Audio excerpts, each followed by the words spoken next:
Au terme de la réunion de 72 heures des ministres des Affaires étrangères du Burkina Faso, du Mali et du Niger, censé préparer la sortie effective de l'AES de la CEDEAO, le chef de la diplomatie malienne Abdoulaye Diop s'est exprimé sur les conditions de ce retrait dans la perspective de relations futures avec les voisins de la CEDEAO. Parmi les questions qui donnent des sueurs froides au sous-préfet du Kremlin, la libre circulation des biens et des personnes ainsi que la coopération économique avec les puissances de la sous-région.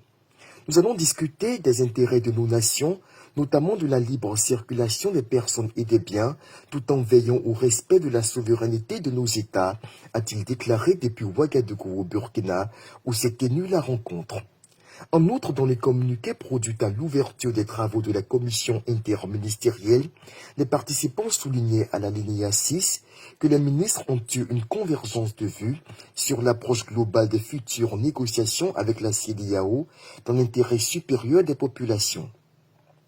La frilosité manifestée déjà par les régimes putschistes au service du néocolonialisme russe donne à sourire. De quoi veulent discuter ces valets de l'impérialisme russe-africain? N'étaient-ils pas conscients que rien qu'en Côte d'Ivoire vivent au moins 10 millions de leurs compatriotes et que cette diaspora est le poumon de leurs économies vulnérables, ceci, en partie, grâce aux avantages engrangés dans le cadre des accords intercommunautaires?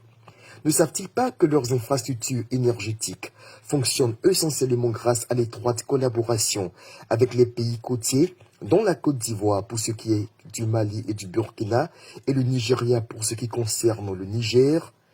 Faudrait-il leur rappeler que pour leurs importations et leurs exportations, ils restent absolument dépendants de la CEDEAO et que la souplesse douanière pratiquée dans la communauté s'avérait particulièrement bénéfique pour les échanges commerciaux entre le Sahel et les États contre lesquels ils raidissent le coup aujourd'hui par vile soumission aux maîtres blancs qui les manipulent depuis Moscou? C'est ce qui arrive quand un pays est dirigé par des aventuriers dont les décisions sont guidées par des émotions épidermiques.